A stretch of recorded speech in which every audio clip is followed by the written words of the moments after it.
السلام علیکم ورحمۃ اللہ وبرکاتہ۔ میں ہوں صداقت علی اور آپ دیکھ رہے ہیں میرا یوٹیوب چینل قرآنک سلوشن۔ محترم سامعین، سردیوں میں گھر والوں کے ساتھ محفل ہو یا ہم عمر افراد کے ساتھ بیٹھک، گھر و دفتر کے باہر چائے وغیرہ کی باری ہو یا یوں ہی ٹہلتے ہوئے دوستوں کے ساتھ گپ شپ کا موقع، مونگ پھلی ہر موقع پر یوں فٹ ہو جاتی ہے گویا بنی ہی اس خاص ایونٹ کے لیے ہو۔ دنیا کے 40 سے زائد ملکوں میں کاشت کی جانے والی مونگ پھلی پاکستان کے زیادہ تر بارانی علاقوں جبکہ سندھ اور خیبر پختونخوا میں زرعی نظام آبپاشی رکھنے والے علاقوں میں بھی کاشت کی جاتی ہے۔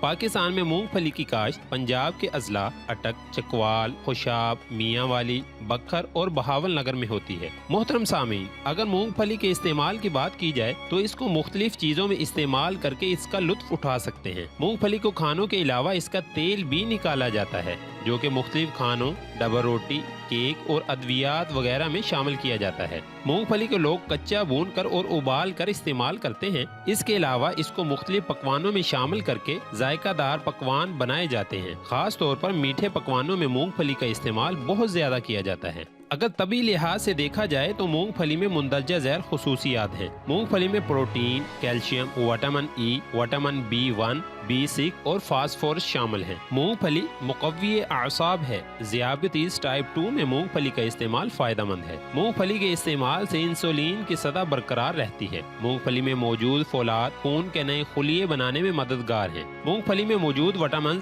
ہڈیوں اور دانتوں کو مضبوط بناتے ہیں اور مونگ پھلی معدے اور پھیپھڑے کے لیے فائدہ مند ہے۔ جن لوگوں کے بال گرتے ہیں وہ مونگ پھلی کا استعمال لازمی کریں۔ محترم سامعین، قدرت کے اس عظیم تحفے سے ہمیں بھرپور فائدہ اٹھانا چاہیے اور یہ تمام فوائد دوسروں کو بھی بتانے چاہیے تاکہ وہ بھی یہ فائدے حاصل کر سکیں۔ جزاکم اللہ خیرا۔